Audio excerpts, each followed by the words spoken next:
And I hope we have once again reminded people that man is not free unless government is limited. There's a clear cause and effect here that is as neat and predictable as a law of physics. As government expands, liberty contracts. From this day forward, it's going to be only America first. America first.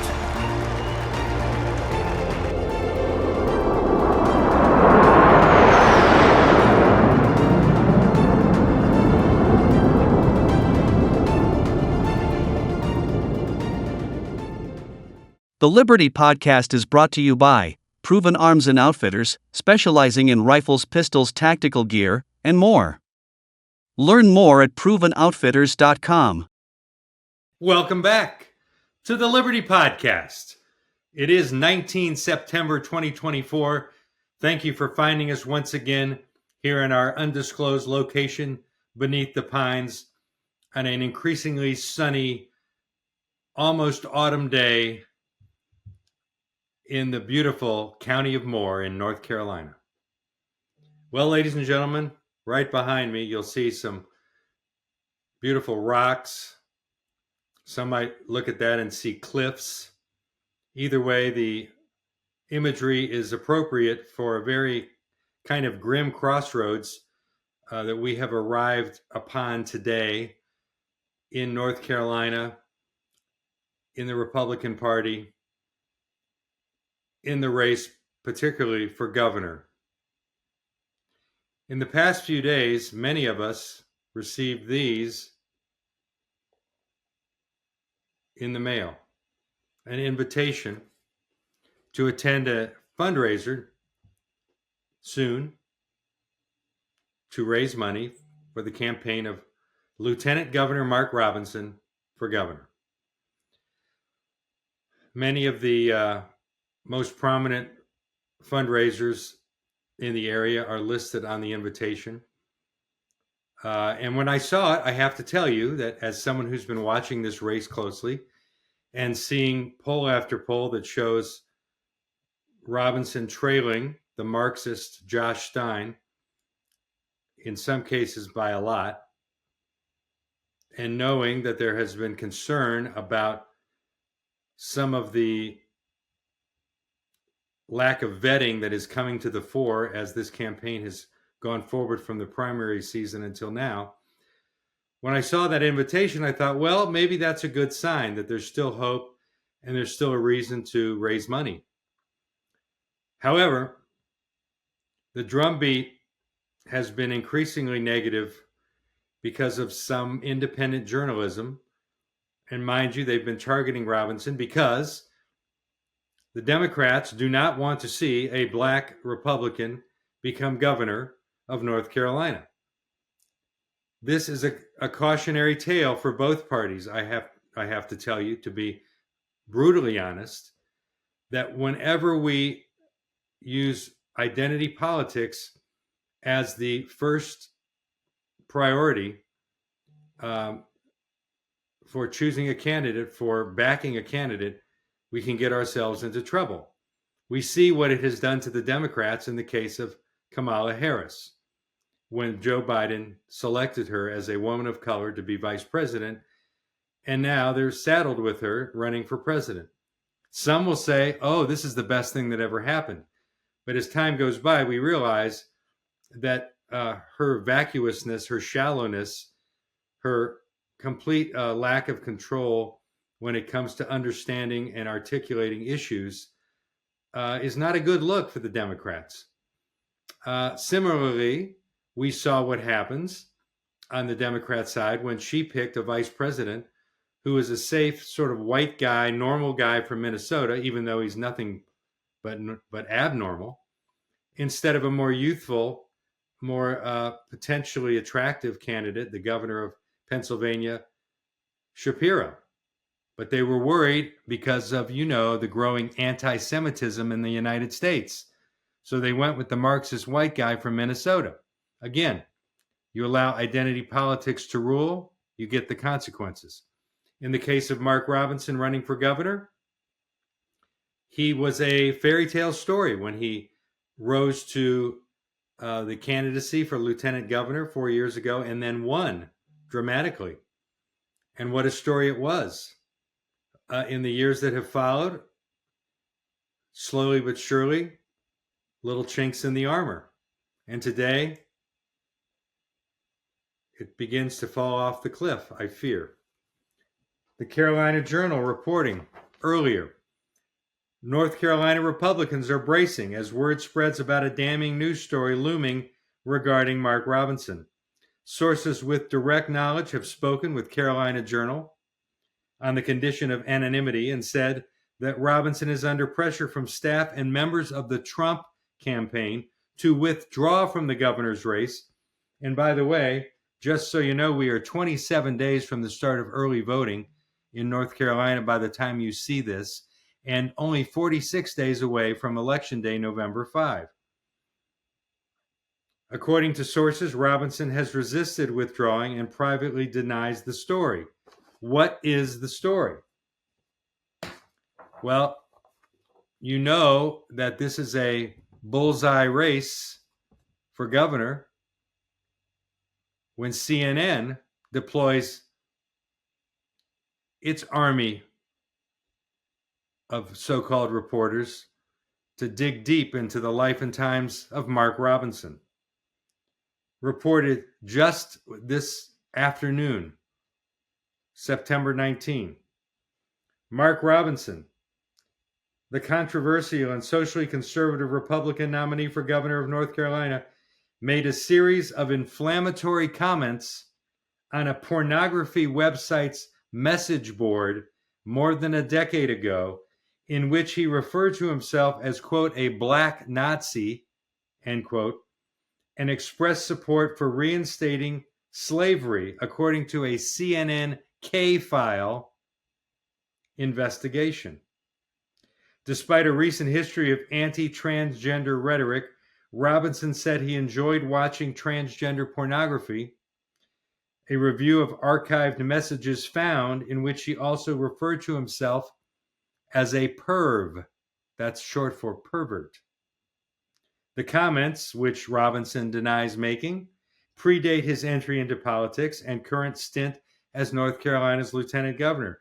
They were made under a username that CNN was able to identify as Robinson by matching a litany of biographical details and a shared email address between the two. Publicly, Robinson has fiercely argued that people should use bathrooms only the ones that correspond to the gender they were assigned. He's also said that transgender women should be arrested for using women's restrooms. Yet privately, under the username Mini Soldier on a site called Nude Africa, Robinson graphically described his own sexual arousal as an adult from the memory of secretly peeping on women in public gym showers as a 14-year-old. He recounted the story as a memory he said he still fantasized about. CNN is not publishing the graphic sexual details of Robinson's story. In an interview with CNN on Thursday, Robinson repeatedly denied that he made the comments on Nude Africa. This is not us, these are not our words, and this is not anything that is characteristic of me, Robinson said. CNN first reached out to Robinson on September 17th with evidence connecting him to the comments. It took his campaign 2 days to respond and issue a denial. I'm not going to read on any further. We know that the long knives have been out for Robinson ever since he prevailed in the primary last spring over Dale Folwell, the state treasurer, and others. We know that he has essentially been running for governor since the day he was elected lieutenant governor. We know that he was swept up into the Trump orbit very early on and given quite the celebrity treatment, which may have been, as we look back, to his detriment. We know that there has been local reporting by an independent journalist who operates under the name Daily Haymaker, suggesting improprieties with a business or two that Robinson ran with his wife, again, prior to his entrance into public life. And so it goes. I take no pleasure in describing this, but what it does tell us is that when we allow the party overlords to tell us that we are not to question their chosen one, whatever the race is, governor on down the ticket, we do so at our peril.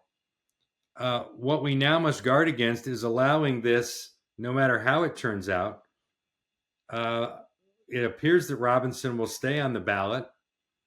There was one delay in the release of absentee ballots due to the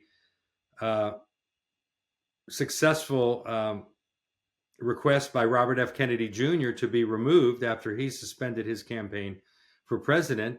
But apparently the absentee ballots are ready to go out as early as September 20th, and presumably Robinson's name will remain on the ballot.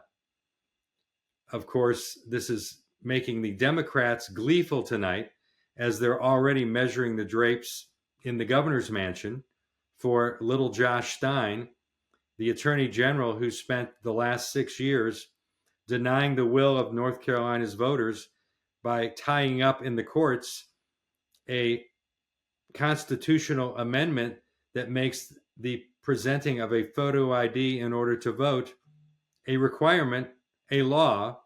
He's done everything he can to stop it and has succeeded until this past primary season in the spring of 2024. Obviously, this is a developing story. Obviously, we need to follow it as Republicans. We need to continue to support the other candidates for these important tickets on the Council of State, Attorney General Dan Bishop, the Lieutenant Governor Hal Weatherman, our judges, Jefferson Griffin for Supreme Court, and on down the line. Hey guys, Lieutenant Governor Robinson and your Republican nominee for governor as well, of course. Well, guys, the news media is at it again. My opponent is at it again. You all have seen the half-truths and outright lies of Josh Stein on these ads over and over again. And now a story leaked by him to CNN is appearing now. Let me reassure you, the things that you will see in that story, those are not the words of Mark Robinson. You know my words, you know my character, and you know that I have been completely transparent in this race and before. Now, we all, of course, are still recovering from news that apparently a potential assassin was lying in wait near the 6th hole of Trump's private golf club in West Palm Beach, Florida, last weekend. We cannot believe that yet again, although one Secret Service agent was very attentive and spotted a rifle barrel in the distance, essentially thwarting the plans of Ryan Ruth to shoot Donald Trump at some point as he played golf with an associate. But we also know that the Secret Service overall once again failed by having not thoroughly swept and cleared the entire golf course. Had they done so, they would have found Ryan Ruth, however he likes to pronounce it. There, he had been waiting for 12 hours unnoticed, until just moments before he might have taken the kill shot against Donald Trump in what would have been the second failed assassination attempt, we hope, against the president. And yet, as disturbing as this is, some folks would have been just fine if it had gone down, or if he had been shot and killed in high-definition live television on July 13th in Butler, Pennsylvania. The desensitization of some Americans following the second assassination attempt of former President Trump is alarming. 17% of voters believe America would have been better off if former President Trump had been killed in last week's attempted assassination. Actually, it was this week's. It happened on Sunday the 15th in West Palm. That figure in this poll includes 28% of Democrats who say that America would have been better off if Trump had been assassinated. 28%, a third of Democrats outwardly saying, we wish he was dead. Another 24%, they're not sure. They got to sit there and stare into their venti lattes at Starbucks and try to figure this out. Fewer than half of Democrats could bring themselves to say that America would not be better off if the opposing party's candidate for president had been assassinated. Well, what a relief. Despite 2 assassination attempts in 2 months, just over half of all Democrats do not see a need to increase Trump's security detail.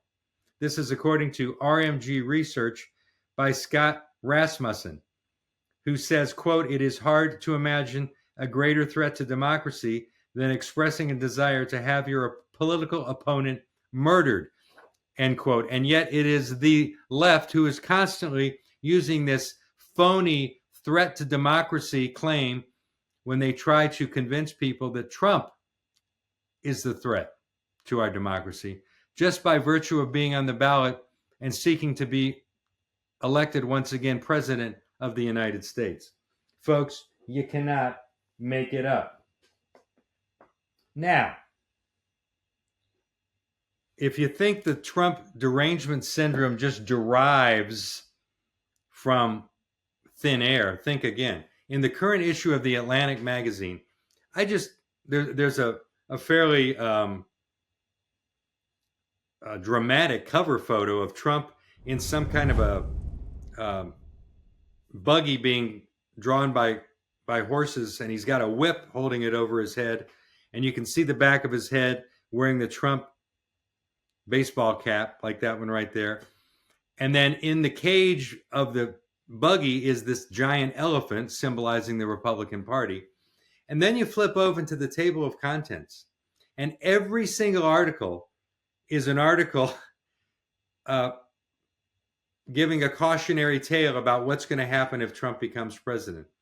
Every single one. There's a January 6th article. There's an article disparaging Kash Patel, who is part of Trump's inner circle. It is unbelievable. The Atlantic magazine is Trump obsessed and then some. And that's why I subscribe to it, because I marvel at how a publication devotes its entire featured content to one man. And you won't find much in there about Ms. Harris running for president. You know, they're not really interested in her. They're only interested in how they can diminish Donald J. Trump. Now, recently our legislators in North Carolina, thank you very much, did some work, came back to work and did some lawmaking. Included was a bill that will require every sheriff in the state of North Carolina, not just the ones who feel like it, to cooperate with ICE when it comes to detaining and reporting illegal immigrants in our state. Well, thanks to the always intrepid reporting of A.P. Dillon, an independent journalist based here in North Carolina, we now know that the volume of detained illegals is quite staggering.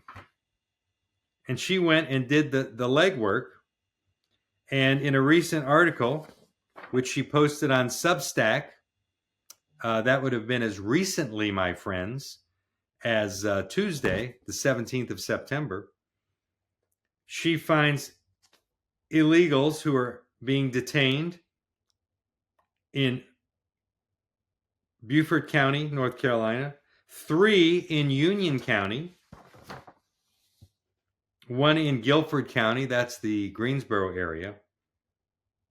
And then here's her list. Here are some of the posts that she discovered researching an entity called Immigrant Crimes, which keeps tallies of these arrests and detentions of illegal immigrants, in this case in North Carolina.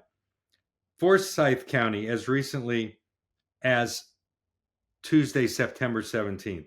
Richmond County, he's held on $100,000 secured bond with 3 additional counts of first-degree sexual offense with a child. Guilford Randolph County, a warrant for transferring stolen vehicles and other charges out of Randolph. He has an immigration detainer hold.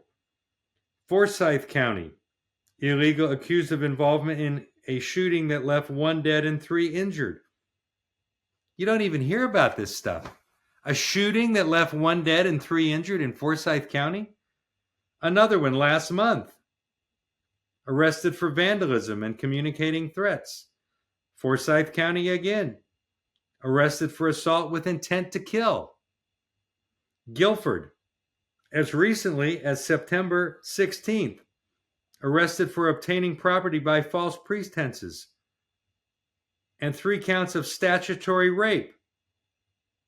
Victims 3 to 15 years old. And on it goes. I would like to blurt out it's unbelievable, but it's not. And yet there are sheriffs in North Carolina who willfully defy any requirement that they should cooperate with sheriffs. I'm trying to dodge this sun here. It's that lovely time of year when we know fall is in the air because the sun is starting to set inch by inch a little bit earlier each and every day, and that's okay because that's a sign of beautiful weather to come. So I will lean forward a tad for you, our loyal viewer. Not the greatest posture, but I went to the chiropractor earlier today, so I think I'm good. Eli Crane, congressman from Arizona, former active duty military, expert on all things sniper. He pointed out, and we'll roll this in a moment in an interview on War Room, normally hosted by Steve Bannon, who of course is in prison, rotting in a cell until November 1 for merely participating in Donald Trump's executive privilege in and around January 6, 21. Steve Bannon was not the host, but one of his very capable guest hosts was on hand and invited Eli Crane to come in and talk about the protection around Donald Trump in light of this second assassination attempt on September 15. Eli says a couple of things. Number one, we're very lucky that so far 2 amateurs have tried to take aim at and kill Donald Trump because they're amateurs and they made mistakes. The amateur in Pennsylvania made the mistake of not going for a torso shot. If he had aimed at Trump's torso instead of his head, it would not have mattered when Trump turned his head. I hate to say it. Eli Crane also says that the idiot in West Palm Beach the other day, he took 12 hours to position himself and get ready for the shot, and then he sticks the rifle barrel through the fence. Eli says a professional marksman creates a opening through which to shoot and then recedes from the area so he is not detectable but still has a clear path through which to shoot, clearing away, in this case, a chain link fence. He would have cut that back, made a shooting zone for himself, and then receded further into the brush so as not to be detected. This guy was not very good at being an assassin. But that provides Eli Crane with no comfort because he says that puts the word out on the streets that the amateurs have failed. It's time to bring in the professionals, which leads him once again to call for the Secret Service once and for all to acknowledge, and but for that matter, the FBI and the Department of Homeland Security, that it doesn't matter that Donald Trump is not a sitting president. He is the prime target right now of people who want to kill a candidate for president. He is the one. Nobody else. He should be accorded maximum Secret Service protection, including, if he's on a golf course, a full sweep of the perimeter of the course before he ever sets foot onto it. That being said, Eli Crane believes that the Trump organization should hire its own group of security guards. There are a few already with Trump, but he's talking about a team that is ready to take out an assassin. And he actually said it this way: we need a group of people detached from the Secret Service to, quote unquote, watch the watchers. Watch the watchers. So his faith in the Secret Service, rightfully so, is diminishing.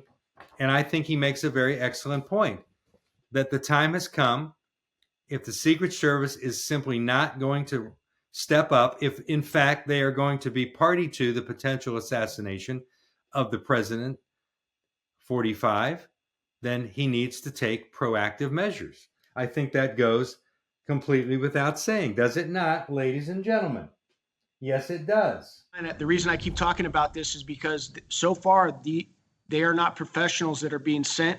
They're not amateurs. And the signal being sent to myself, the Secret Service, and everybody else around the world, the Iranians, the Russians, the Ukrainians, anybody that would want President Trump dead, is send your professionals, because the amateurs are getting very close. One of them even got a headshot that clipped President Trump's ear. Here's another disturbing element of the Florida assassination attempt. According to a whistleblower, he warns that the Fed figure who is leading the assassination probe has been, quote, vocally anti-Trump, end quote. The Federal Bureau of Investigation agent probing the assassination attempt against Trump allegedly has a history of anti-Trump rhetoric. Last year, whistleblowers told Congress that Special Agent Jeffrey Veltri of the FBI, who heads the Miami Bureau, is, quote, adamantly and vocally anti-Trump, end quote. FBI Director Christopher Wray, Deputy Director Paul Abate, and Executive Assistant Director Jennifer Moore wanted to ensure that Veltri appeared non-political, so he was ordered to remove all of his Facebook and social media posts that were anti-Trump, according to the whistleblower. Huh. Well, it's a little late for that, isn't it? I would think. While the FBI denied these allegations as, quote, demonstrably false, end quote, at the time, Florida Governor Ron DeSantis is expressing broader misgivings about the federal government handling the probe. He said very directly, and he's correct, by the way, Ron DeSantis, in my judgment, it's not in the best interest of our state or our nation to have the same federal agencies that are seeking to prosecute Donald Trump leading this assassination investigation. Of course not. It's gotten to the point where we have no faith in the credibility of these three-letter agencies to do their jobs because of their loathing of one man, Donald Trump. Donald Trump.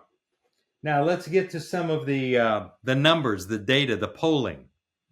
Got to be careful and judicious with your consumption of polling data. You can't just react to each and every time you hear a poll come out, because you're going to be ping-ponging back and forth from despair to joy, from anguish to jubilation. That's no way to live. And besides, it's a pointless exercise to waste your time going back and forth on all these polls. You got to get with it. One guy who's with it is Nate Silver. Okay? He puts out an almost daily update on his intricate polling. Here's what his model is now showing. This is just fresh off the doggone presses, okay? Here we go. State and national polling averages and how they've changed. All right, these are the battleground states. In Pennsylvania, the change from last month to now is swinging 0.1 Republican in Pennsylvania, where Harris has an overall lead of about 1 percentage point. Big deal. It's early yet. Wisconsin, the change month over month, Republican plus 1.9. Michigan, Republican 0.9. Where again, these are all razor thin in the overall polling. Arizona, the change from last month, a full +2 to the Republicans. Minnesota, a full 2.2, and that's with Tim Walz as the running mate, the governor of Minnesota. You see that Trump is slipping a little bit in Florida, but that's, he's still got a nearly 5-point advantage in Florida, and he, of course, will win that dramatically. But here's the one that you keep up with on Nate Silver. Who is favored to win the presidency right now? Here's the chance that each candidate has of winning electoral college or the popular vote in the 24 presidential election based on 40,000 simulations from our model. Very sophisticated modeling. Currently, popular vote probability, Harris 70, Trump 30. But do not despair. Electoral college probability, Trump 51, Harris 48.8. Well, that's all you need. That's more than enough margin to win the electoral college, which, by the way, is how we elect a president in this country, regardless of how much the left would like to do away with it. Predicted popular vote share shows Harris right now with a 2-point lead. But again, if you look at the overall model and what matters, Silver is saying Trump wins the electoral college race. And after all, ladies and gentlemen, that's what actually matters, doesn't it? Nate Silver goes on. He writes, almost exactly a year ago, I wrote, quote, the election model is a little too popular, end quote. Basically, that was me being a drama queen about whether I wanted to run a public-facing version of an election year model at all. And then he goes on to describe the pros and cons of running an election year model. Anyway, this is quite a long analysis, and I won't get into the whole thing. But what he basically says is that anything I say about the election or anything any poll says isn't going to change the fact that if you care about the outcome, then you go out and vote, donate, volunteer, try to persuade your friends. Don't be an a-hole on social media, by the way, because that's not going to help. And then he says, keep in mind that polls come with a margin of error. Yes, and that's often overlooked when the left media is huffing and puffing on the air about Kamala Harris leading in the polls. But he says that models like his, the Silver Bulletin, take further steps by making inferences about what the polls in one state say based on polls for other states. And that's very important. So, words of wisdom from a very credible pollster. Now, this is interesting. In Pennsylvania, this will give you some optimism. Another data point that's really important. In 2020, 50 days out till Election Day, which is about where we are right now, mail-in ballot requests in Pennsylvania, listen to this disparity. Democrats had requested 50 days out already 1.1 plus million mail-in ballots. The GOP, the Republicans, had requested 377,000, roughly. Big disparity. And remember, this was in the height of the left steering the pandemic hysteria to ostensibly drive mail-in balloting as the preferred method of voting, knowing that they could then compromise the custodianship of those ballots. Fast forward to 2024, about 50 days out from Election Day. Here's where we are with mail-in ballot requests now. The Democrats had 1.1 million 4 years ago. Right now, they're at 799,000. If my math is right, that's about 500,000 fewer requests. Meanwhile, the Republicans are still about where they were 4 years ago with 321,000. That means that in the grand scheme of things, requests for early-in ballots by Democrat voters in Pennsylvania are down 303,000 plus. He suggests that this should have Democrats in Pennsylvania shaking in their Birkenstocks. Stunning new survey suggests Harris' favorability is 25 points underwater with independents. This poll came out September 18th, about 24 hours ago. Gallup poll, credible, suggests that Vice President and Democratic presidential nominee is fighting a losing battle with independent voters. According to the new survey of 1,007 American adults contacted between 3 and 15 September, both Harris and Republican nominee Trump's favorability ratings are underwater.